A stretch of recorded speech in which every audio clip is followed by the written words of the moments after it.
하나님 말씀 우리 함께 보시겠습니다. 신약성경 베드로전서 2장 1절에서 3절까지 말씀입니다.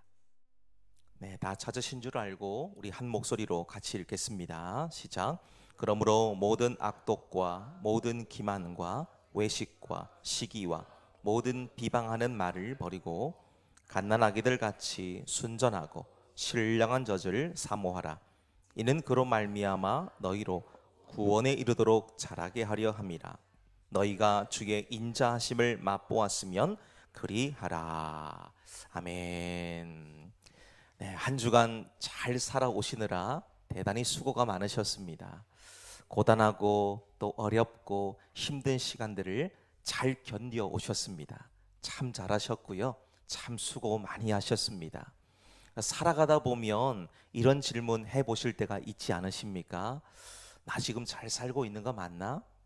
나 지금 올바른 방향으로 가고 있는 거 맞나? 제대로 살고 있기는 한 건가? 그런 질문들을 해보실 때가 있으실 겁니다. 그러면서 어떻게 살아갈 것인가에 대한 질문을 하실 때도 있으실 거예요. 특별히 요즘처럼 사람들의 가치관이 하루가 다르게 바뀌고 이 절대적인 진리가 조롱을 받고 뭐가 옳고 그른지를 분별하기 어려운 이 혼란스러운 시대 속에서 하나님의 자녀된 우리들 어떤 삶의 방식을 선택하며 살아가야 될지 고민해 볼 수 있어야 되겠죠. 자, 적당히 타협하시겠습니까? 아니면 끝까지 버텨보시겠습니까?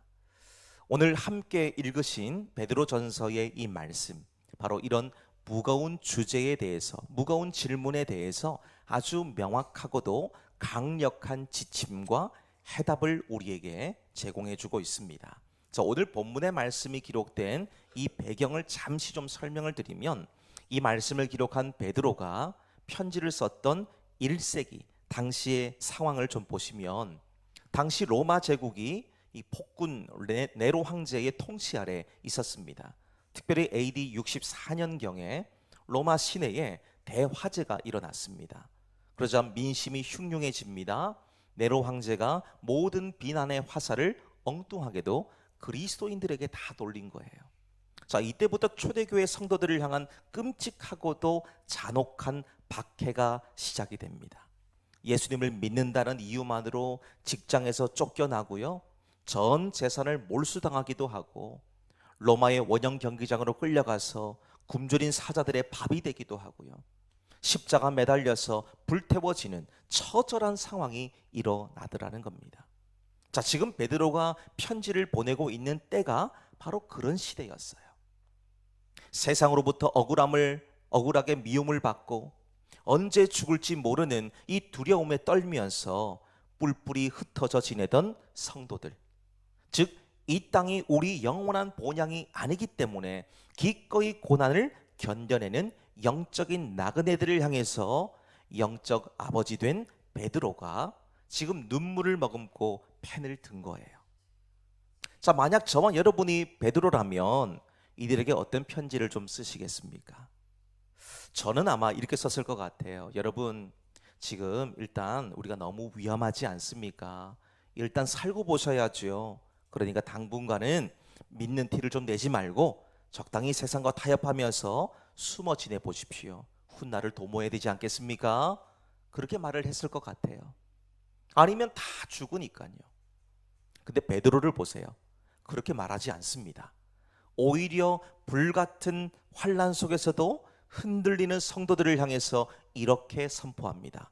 이 거친 세상 속에서, 억울한 핍박과 죽음의 위협 속에서도 구원받은 하나님의 자녀된 우리들은 결코 세상과 타협할 수 없다. 그렇게 말을 합니다.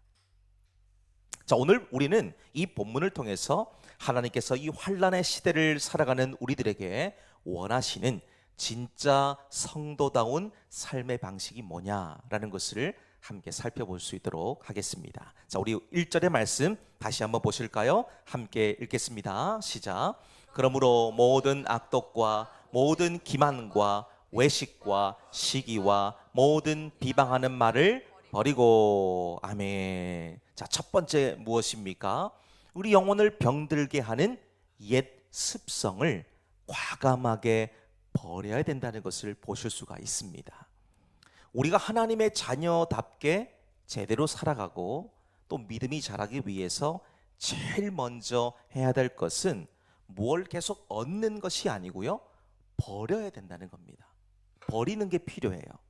여기서 버린다는 말의 원래 의미를 찾아보니까요, 악취가 나고 더러운 헌옷을 훌렁 벗어서 쓰레기통에 던져버린다, 아주 강력하고 단호한 뜻을 가지고 있는 표현입니다. 자, 특이한 것은 우리 한글 성경에는 버린다 이 말이 제일 끝에 나오잖아요. 근데 헬라어 원래 성경을 보면요, 버린다는 말이 제일 앞에 나와요. 제일 앞에.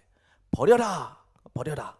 그 말을 먼저 시작합니다. 버려라. 뭘 버리냐? 모든 악독과 기만과 외식과 시기와 비방하는 말을 버리라, 이 말입니다. 명령형으로 되어져 있어요. 밖에서 하루 종일 노느라 땀 흘리고 흙먼지를 뒤집어 쓴 채 집에 돌아왔습니다. 그러면 가장 먼저 뭘 해야 됩니까? 땀 흘리고 흙먼지를 뒤집어 쓴 옷을 벗어야죠. 벗어야 됩니다. 그런 후에 몸을 깨끗하게 씻고 나서 깨끗한 옷을 꺼내 입으셔야 되죠. 근데 혹시 씻은 후에 이전에 먼지 묻고 더러워진 옷을 다시 입고 그 위에다가 깨끗한 옷을 입으시는 분이 계십니까? 아니, 그런 분이 계시다면 그건 일반적이지 않죠. 상식적이지 않은 행동을 하고 있는 겁니다. 지금 베드로가 말하고 있는 것을 한번 보시기 바랍니다. 깨끗하게 씻고 난 후에 새 옷을 입으려면 어떻게 해야 되는가 말해주고 있지요. 자, 너희가 구원받은 새 사람이 되었다면 세상을 사랑하던 옛사람의 더러운 옷을 당장 벗어 던져라, 그 말입니다. 당장 벗어 던져라. 그래서 이것을 구체적으로 우리에게 옛사람의 옷이 뭔가 5가지로 지금 얘기해 주고 있죠. 악독, 기만, 외식, 시기, 비방, 이 말입니다. 자, 우리는 이 5가지 속성을 다시 한번 좀 깊이 있게 들여볼 수 있게 되기를 바라는데요. 먼저 보십시오. 악독입니다. 악독. 남을 해치고자 하는 내면의 뿌리 깊은 악의와 독기를 얘기하는 거죠. 대표적인 사람이 있습니다. 사울 왕을 보세요. 사울 왕. 이 사울 왕은 다윗이 골리앗을 무찌르고 백성들의 칭송을 받으니까 사울의 마음에 지독한 악독이 품어지게 됩니다. 그래서 다윗을 죽이기 위해서 국정을 내팽겨 쳐놓고 평생을 다윗 뒷공문이 쫓아다니는 거예요. 죽이려고. 악신에 사로잡힌 자기를 위해서 하프를 연주하던 그에게 창을 내어 던집니다.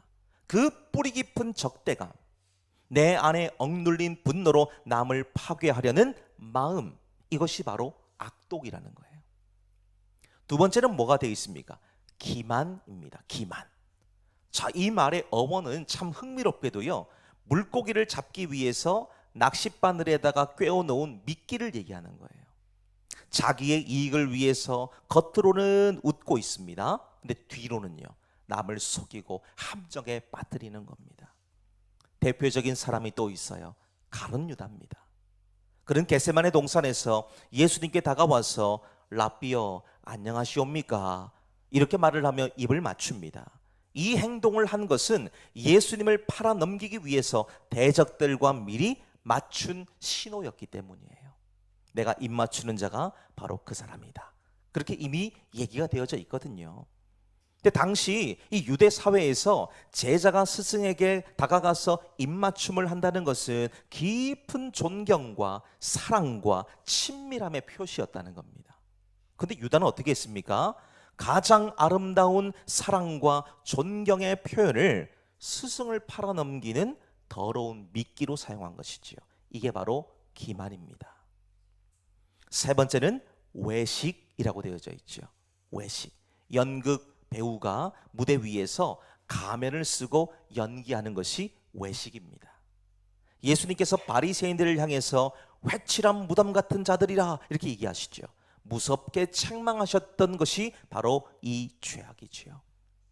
교회 안에서는 누구보다 거룩한 사람인데 문을 나서는 순간에 더 많은 시간을 보내야 되는 가정과 일터에서는 탐욕스럽고 세속적으로 돌변하는 이중적인 삶, 이것이 바로 외식 시기입니다. 그리고 네 번째는 뭡니까? 시기죠. 시기. 남이 나보다 잘 되는 것을 볼 때에 속이 그냥 뒤틀리는 감정입니다. 이게 시기심이죠. 창세기 4장의 가인을 좀 보십시오. 그런 하나님께서 동생 아벨의 제사만 받으시니까 동생에 대한 시기심이 불타오르는 겁니다. 결국 그 시기심을 이기지 못해서 동생을 죽이고 마는 살인자가 되고 말죠. 다른 사람이 잘 되고 칭찬받을 때에 함께 기뻐해 주지 못하는 영혼의 암세포와도 같은 것이 시기입니다. 다섯 번째는 비방이에요. 비방. 상대방이 없는 곳에서 등 뒤에다 대고 수군거리며 헐뜯는 모습이 비방이지요. 민수기 12장의 말씀 보면 모세의 누이 미리암이 나옵니다. 이 미리암이 모세의 영적 권위를 질투해서 뒤에서 험담하고 비방하는 장면이 나옵니다. 근데 하나님께서 이 비방을 얼마나 악하게 보셨는지를 아십니까? 정말로 악하게 보셨어요. 진노하시죠. 그래서 미리암의 온 몸에 나병이 발하게 하셨습니다.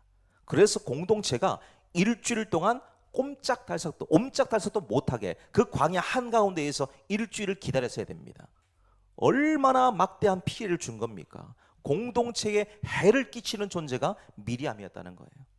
공동체를 파괴하는 뒤에서의 수군거림, 그것이 바로 하나님이 진노하시는 비방이라는 겁니다. 자, 여러분, 이 다섯 가지 죄의 공통점이 좀 보이십니까? 이 죄들은 결코 혼자 행할 수 있는 죄가 아니라는 거예요. 철저하게 관계적입니다. 관계적. 모두가 하나같이 나와 타인의 관계를 병들게 만들고 사랑으로 묶여야 될 교회 공동체를 산산조각 내는 치명적인 폭탄이라는 겁니다. 자, 여러분 생각해 보세요. 지금 베드로가 왜 이런 말들을 하고 있는가라고 하는 것이지요. 지금 밖에서는 네로 황제가 사자들을 풀어놓고 불을 질러서 성도들을 막 죽이려고 하는데 교회 안에서 성도들끼리 시기하고 비방하고 서로 물고 먹고 싸우면 어떻게 되겠습니까? 외부의 박해보다 내부의 분열이 교회를 더 빨리 무너뜨리는 거예요. 신앙과 믿음의 성장은 나 혼자 산속에 들어가서 돌을 닦는다고 되는 것이 아닙니다. 공동체 안에서 서로 부대끼면서 자라나는 거예요. 자라나는 거.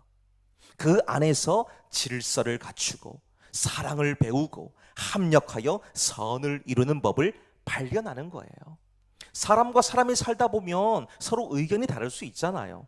갈등이 생길 수 있습니다. 그런데 좋은 공동체가 뭐겠습니까? 그런 일이 생겼을 때에 서로 그냥 등을 돌리고 다시는 보지 않는다, 이게 아니라는 겁니다. 어떻게 됩니까? 서로 얼굴을 마주보고 왜 이런 문제가 생겼는지, 왜 이런 문제를 해결하지 못하는지 서로 얘기하며 풀어내고 사랑으로 하나 되기를 힘써야 된다는 거예요.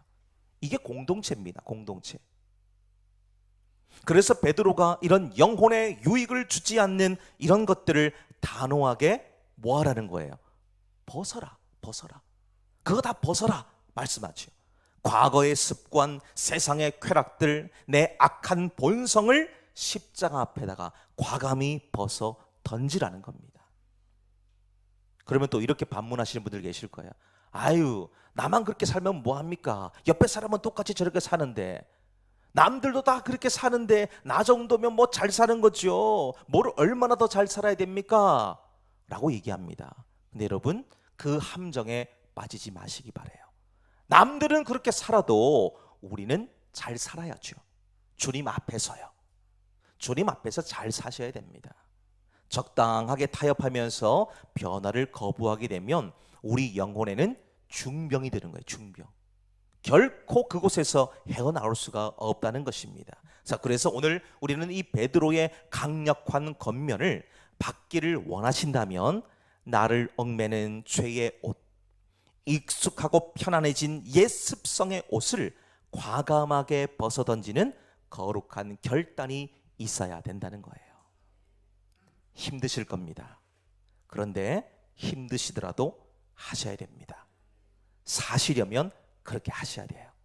주님이 우리에게 처방하시는 것이 바로 그것입니다. 두 번째 보실까요? 2절의 말씀입니다. 함께 읽어보겠습니다. 시작. 갓난아기들 같이 순전하고 신령한 젖을 사모하라. 이는 그로 말미암아 너희로 구원에 이르도록 자라게 하려 함이라. 아멘. 자, 두 번째는 무엇입니까? 생명을 살리는 순전한 말씀을 사모해야 된다라는 것을 보실 수가 있습니다. 자, 우리 앞서도 보셨지만 우리가 더러운 옛 옷을 벗어버렸다면 이제 뭐 해야 됩니까? 새롭고 거룩한 옷을 다시 갖추어 입어야 되겠죠. 자, 지금 이것을 베드로가 갓난아기를 비유로 들고 있습니다. 갓난아기. 이제 막 태어난 아기를 보신 적이 있으실 거예요. 여기 계신 분들 거의 대다수가 이제 손자, 손녀들을 다 보셨을 것인데요. 혹시 그 아이들이 태어나서 어떻게 우는지 한번 보셨나요? 우는 거 좀 보셨습니까? 뭐 우아하게 체면을 차리고 아버지 어머니 제가 지금 좀 울어도 되겠습니까? 이렇게 말을 하고 우는 친구 한 명도 못 봤어요. 절대 그렇게 하지 않습니다. 인정사정 없잖아요. 밤낮이 없습니다. 뭐 아빠 엄마가 지금 자기 때문에 얼마나 힘들고 피곤하고 잠도 제대로 못 자는지 그런 거 전혀 모릅니다. 전혀 몰라요. 그냥 자기가 원하는 것을 이루기 위해서 목이 터져라고 울어대죠. 목이 터져라고. 배고프거나 뭔가 불편해 보십시오. 더 난리가 납니다. 자, 왜 그렇게 울까요? 왜 그렇게? 아기들이 지금 부모님과 의사소통을 할 수 있는 방법은 얘는 우는 것밖에 없어요. 우는 것밖에 안 되는 거예요. 울어야 배고프다는 걸 알릴 수 있습니다. 울어야 지금 기저귀가 불편하다는 것을 알릴 수가 있거든요. 울지 않으면 얘가 지금 배가 고픈지 기저귀가 불편한지 알 수가 없습니다. 즉 아기에게 있어서 운다는 것은 생존을 위한 최소한의 생명줄이기 때문이에요. 지금 베드로가 묻고 있는 것도 한번 보세요. 성도 여러분, 여러분께는 하나님의 말씀을 향한 이런 처절하고도 맹렬한 굶주림이 있습니까? 하나님의 말씀이 없으면 내 영혼이 당장 숨막혀 죽을 것 같은 그런 갈망이 여러분 속에 있습니까? 라고 베드로가 묻고 있는 거예요. 세상의 거친 파도와 유혹 속에서 영혼이 시들어 죽지 않기 위해서는 우리 영혼의 유일한 생명줄인 하나님의 말씀을 갓난아기처럼 맹렬하게 사모해야 된다라는 것을 지금 말해주고 있는 거예요. 자, 여러분 여기서 우리가 놓치지 말아야 될 영적 통찰이 있습니다. 베드로가 우리가 사모해야 될 그 젖을 가리켜서 순전하고 신령한 젖이다 이렇게 표현하죠. 순전하고 신령하다. 순전하다는 말이 뭡니까? 속임수가 없고 불순물이 전혀 섞이지 않은 100% 진짜다 그런 말이에요. 100% 진짜다. 우리 앞서 첫 번째 단락에서 우리가 벗어야 될 삶의 태도 중에 두 번째가 있었습니다. 두 번째 혹시 기억하시나요? 기만이죠. 기만이라는 말이 헬라어로 보니까요 이게 돌로스예요. 돌로스인데요. 베드로가 지금 여기서 얼마나 기가 막힌 대조를 하고 있는지를 볼 수가 있는데요. 세상에 악하고 거짓된 속임수인 이 기만, 돌로스를 속에서 다 토해내버리고 이제는 불순물이 한 방울도 섞이지 않은 속임수 없는 순전한, 이 순전한 말이 아돌로스예요. 아돌로스. 하나님 말씀을 벌컥벌컥 마셔라 그런 말입니다. 헬라어에서 아가 붙는 것은 뒤에 오는 단어의 반대 의미를 얘기하는 거거든요. 그러니까 아돌로스, 반대되는 거죠. 기만과 반대되는 겁니다. 순전하다는 말이 바로 그런 거예요. 그리고 또 하나 신령하다. 이 말이 어디서 나왔느냐? 바로 말씀에서 나왔어요. 말씀이란 것이 로고스거든요. 로고스. 여기서 나온 말입니다. 다시 말해서 우리가 사모하며 먹어야 될 영적인 젖은 눈에 보이는 어떤 신비주의적인 기적이나 귀를 즐겁게 만들어주는 어떤 세상의 철학이나 또는 심리학 강연이 아니라 기록된 변함없는 하나님의 말씀 그 자체다라는 것을 보여주고 있는 거예요. 하나님의 말씀이 신령하다는 겁니다. 그건 변함이 없거든요. 저와 여러분이 지금 보고 계시는 성경 66권의 말씀은 1.1획도 변함없이 지금도 이 말씀 그대로 이어지고 있습니다. 여러분, 우리가 육신을 위해서는 얼마나 좋은 재료들을 구해서 먹으려고 애쓰십니까? 아무리 비싸도요, 유기농 야채를 구해가지고 먹고 품질이 좋은 것들을 내 몸을 위해서 먹으려고 애쓰지 않습니까? 마트에 가셔서 두부를 사실 때 이 콩이 국산 콩인지 외국산인지 가려서 사시잖아요. 안 가리시나요? 저는 꼼꼼히 다 보거든요. 그래서 외국산 안 돼, 패스. 국산으로 먹어야 돼. 차이가 좀 납니다. 네. 콩나물 살 때도 보세요. 마늘 살 때도 보십시오. 고춧가루 사실 때 보세요. 소금도 보세요. 중국산 돼 있으면 일단 패스. 품질 좋은 거 사시려고 애쓰시지 않습니까? 그런데 왜 우리 영혼에는 세상의 이 썩은 가치관이나 그저 자극적인 컨텐츠로 내 영혼을 병들게 만드는 질 낮은 영상들이나 또는 마음을 혼미케 만드는 이단의 이 거짓된 소리들을 왜 자꾸만 집어넣으려고 하십니까? 이건 우리 영육이 병드는 지름길이에요. 이거 계속 드시다가는 우리 몸이 탈나는 겁니다. 우리 영혼이 병드는 거예요. 다윗이 시편 119편 131절 말씀에서 이렇게 고백하고 있습니다. 내가 주의 계명들을 사모함으로 내가 입을 열고 헐떡였나이다 라고 얘기해요. 다윗은요, 하나님의 말씀을 언제나 숨이 그냥 헐떡거릴 정도로 사모하며 받았다는 거예요. 언제나. 그가 뭐 목동이었든지 간에 그가 왕이었든지 간에 이거 상관없어요. 그냥 자기는 하나님 앞에 섰을 때는 그냥 갓난아기입니다.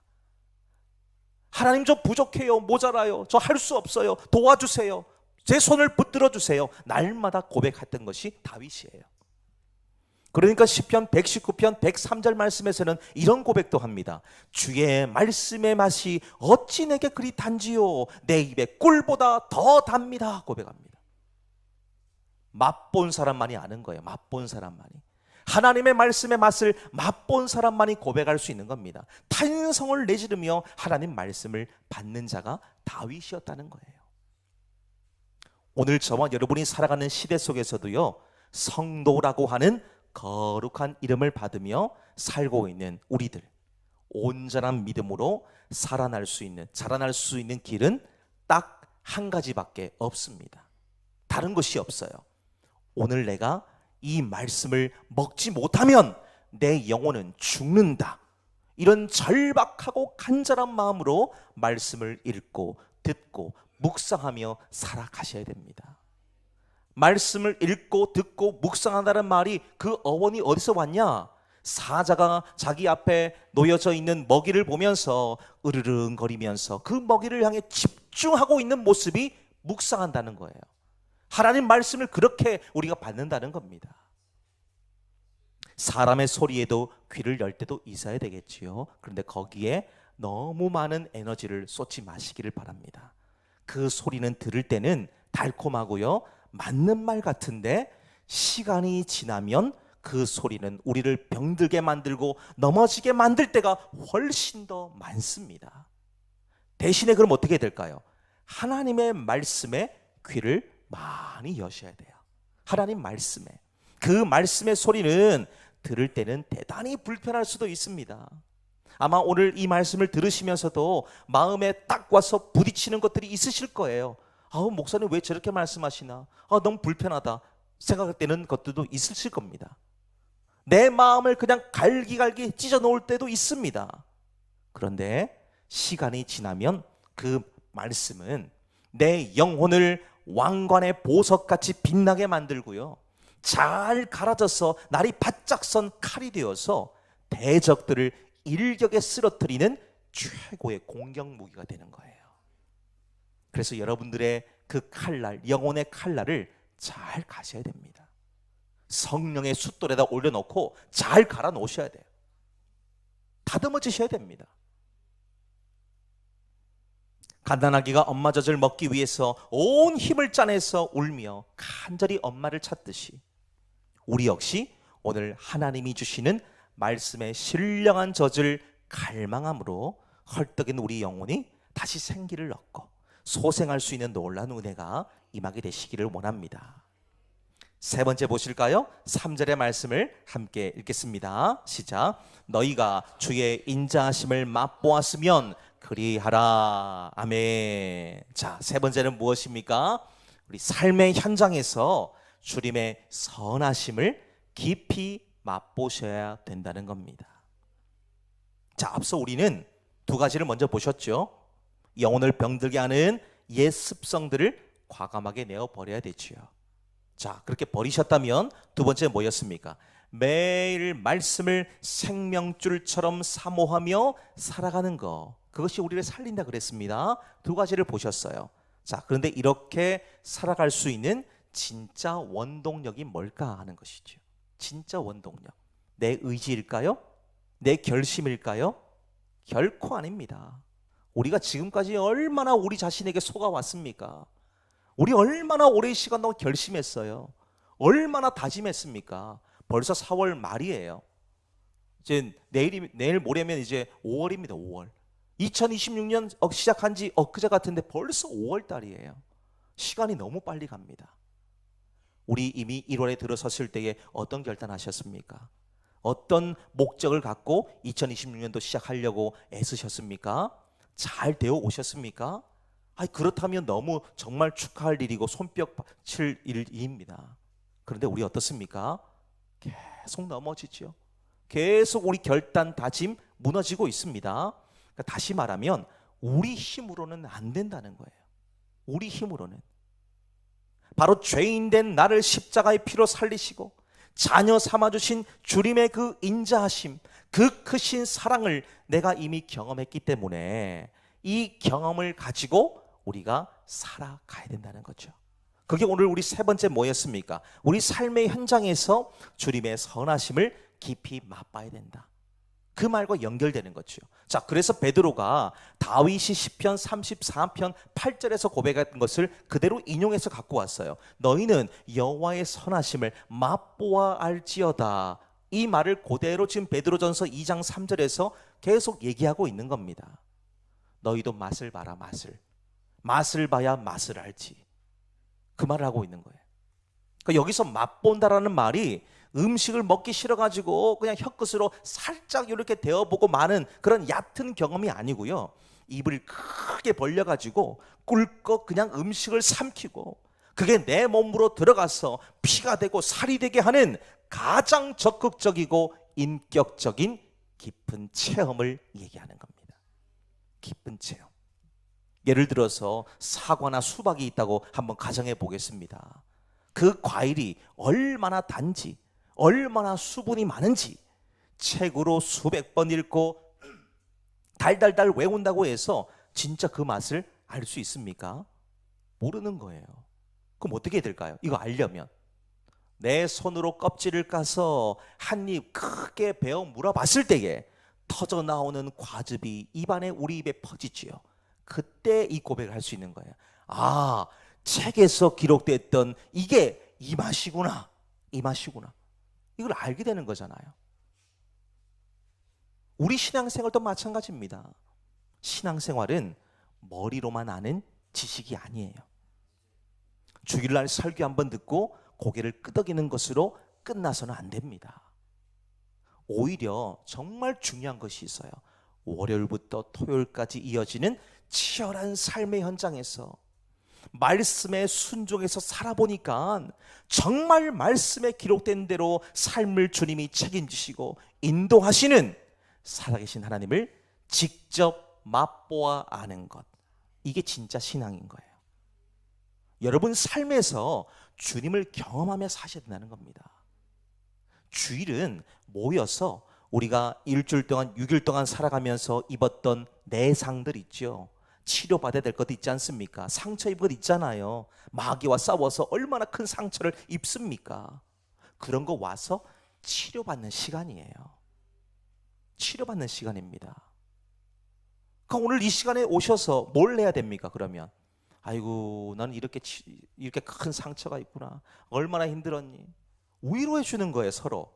얼마나 힘들게 살았어. 여기서 우리가 치료받고 다시 회복돼서 또 6일 동안 열심히 살아가자. 서로 격려해주고 위로해주고 밀어주고 세워주고 같이 기도해주는 거, 이게 공동체가 할 일이고 교회가 존재하는 목적입니다. 이게 진짜 신앙인 거예요. 내가 살아가는 삶의 벼랑 끝에서, 그리고 고난의 한가운데에서 그분의 위대하심과 인자하심을 직접 맛을 볼 때에 우리 믿음은요 폭발적으로 자라납니다. 아, 하나님은 머리로만 알던 하나님이 아니시구나. 성경에 있는 문자적인 하나님이 아니시구나. 저기 하늘 꼭대기에 계셔가지고 내 소리를 듣지 못하는 그런 분이 아니시구나. 내 삶에 지금도 내 옆에서 함께 하시는 분이시구나. 이걸 깨닫는 거예요. 근데 만약 우리가 교회 마당만 밟고 다니면서 이 은혜를 맛보지 못하면 어떤 비극이 벌어진 줄 아십니까? 사사기의 말씀을 보면 뼈아픈 역사가 증명해 주고 있어요. 사사기 2장을 보면 홍해를 건너고 여리고성이 무너지는 경험을 직접 보고 체험한 자들, 그들이 살아있을 때 이스라엘은 하나님을 정말 잘 섬깁니다. 정말 잘 섬겼어요. 그런데 하나님의 역사를 직접 체험했던 부모 세대가 죽고 난 후에 성경이 섬뜩한 고발을 하고 있습니다. 사사기 2장 10절의 말씀이에요. 그 후에 일어난 다른 세대는 여호와를 알지 못하며 여호와께서 이스라엘을 위하여 행하신 일도 알지 못하였더라 라고 얘기합니다. 사랑하는 자녀들에게 하나님의 은혜를 설명해 주는 것만으로 그친 결과예요. 그 설명은 누구나 할 수 있습니다. 근데 자녀 세대들이 하나님의 말씀을 붙들고 살아갔던 우리 부모 세대와 같이 하나님을 만나지 못하면 안 된다는 거예요. 하나님 맛보지 못하고 살아가지 못하면 다음 세대가 아니고요, 다른 세대가 돼요. 다른 세대. 하나님을 전혀 알지 못하는 다른 세대가 됩니다. 여러분, 너무 무서운 말이에요. 그리고 우리의 책임이 얼마나 막중한지 모릅니다. 우리에겐 하나님을 지식적으로 아는 것을 뛰어넘어서 직접 누리고 보고 체험하는 신앙이 너무나도 절실합니다. 특별히 지금 이 시대를 보면 우린 분명히 알 수 있습니다. 사람들을 보십시오. 우리 기독교를 보면서 절대로 인정하지 않아요. 지금 점점점 퍼센티지 떨어집니다. 부정적인 경향이 80% 가까이 돼요. 기독교는 신뢰할 수 없다. 예수 믿는 자들 신뢰 못한다. 신뢰한다는 대답은 13%입니다. 뭐 이건 통계니까 통계를 그냥 말씀드릴 뿐인데 이게 뭐 절대적인 평가는 아닙니다만은 사람들이 지금 인식하는 것이 이렇다는 거예요. 자, 그런데 이런 세대 속에서, 이런 시대 속에서 예수님 믿고 살아가는 저와 여러분이 그 속에서, 삶의 현장 속에서 주님을 보여주고 믿고 살아가는 삶이 어떤 것인가를 증명한다면 어떻게 되겠습니까? 그 신뢰는 거꾸로 되겠죠. 우리를 더 신뢰할 수 있겠죠. 더 주님을 찾을 수 있겠죠. 매일의 삶 속에서 하나님의 선하심을 맛보는 은혜를 우리가 구해야 된다는 것입니다. 자, 그럴 때에 우리와 우리의 자녀들이 결탄코 세상에 휩쓸리지 않는 믿음의 거장들로 우뚝 서게 된다는 것을 우리는 오늘 이 말씀을 통해서 다시 한번 각인할 수가 있고 다시 한번 각성할 수가 있다는 것입니다. 사랑하는 여러분, 오늘 우리가 살핀 말씀들을 다시 한번 보시기를 바랍니다. 1절 말씀 보면 버려야 되는 삶을 얘기했어요. 2절 말씀 보니까 사모해야 되는 삶을 얘기했습니다. 자, 3절에 보면 맛보아야 되는 삶을 얘기했는데요, 각각 따로 떨어져 있는 독립된 구조가 아닙니다. 위대한 신앙의 성장을 만들어내는 거룩한 순환인 거죠. 이게 돌아가야 됩니다. 우리 삶에서 이것이 계속해서 사이클처럼 돌아가야 되는 거죠. 다시 말해서 우리가 십자가 앞에 내 교만과 죄악의 옛 옷을 단호하게 벗어버리고 그 빈 마음을 채우기 위해서 순전한 하나님 말씀을 생명줄로 여기게 되면, 사모하게 되면 우리 영은 어떻게 됩니까? 마침내 우리 삶 속에서 하나님의 크고 위대하심을 깊이 맛보게 된다는 것이지요. 근데 여기서 끝이 아닙니다. 이 하나님의 거룩하고 압도적인 은혜를 뼛속 깊이 맛본 사람은 어떻게 되겠습니까? 빛 대신 주님 앞에 서고 나니까 내 안에 여전히 남아있는 죄의 찌꺼기들, 이 교만과 시기와 이기적인 마음들이 얼마나 더럽고 추한지를 뼛속 깊이 깨닫게 되는 겁니다. 그러면서 고백하죠. 그래, 내가 죄인이구나. 내가 주님 앞에서 죄인인 것이구나. 나는 지금까지 내 옆에 있는 사람이 죄인인 줄 알았는데 내가 죄인인 것이구나. 이 고백이 바뀌는 겁니다. 그래서 주님 앞에 나아가서 살려달라고 회개하며 또다시 그 옛 습성을 과감히 버리는 자리로 나아가게 됩니다. 버리고 사모하고 맛보고 또 넘어졌더라도 다시 깊이 더 버리고 더 간절히 사모하고 더 풍성히 맛보는 이 거룩한 순환이 우리 삶 속에서 반복될 때에 우리 신앙은 어린아이 수준에 머물지 않고 그리스도의 장성한 분량에 이르기까지 멈추지 않고 자라게 된다는 겁니다. 여러분들의 신앙과 믿음이 더욱더 깊이 있게 자라나게 되시기를 축복합니다. 밤이 깊을수록 하늘의 별들이 더욱 빛나게 보이는 것처럼 흔들리고 폐역한 세상 속에서 성도라면 이렇게 살아가셔야 됩니다. 내 입술과 관계를 깨뜨리는 모든 악독과 기만과 외식과 시기와 비방의 더러운 옷을 예수의 이름으로 벗어 던지시기를 바랍니다. 살기 위해 발버둥치는 갓난아기 같이 순전한 말씀의 젖을 갈망하시기를 바랍니다. 그리고 매일의 삶 속에서 주님의 선하심을 가장 깊이 맛보며 살아가시기를 바랍니다. 이 거룩하고도 위대한 삶의 방식을 선택하고 실천하셔서 척박한 세상 속에서도 날마다 생명력 있게 살아가는 저와 여러분 되시기를 주님의 이름으로 축복합니다.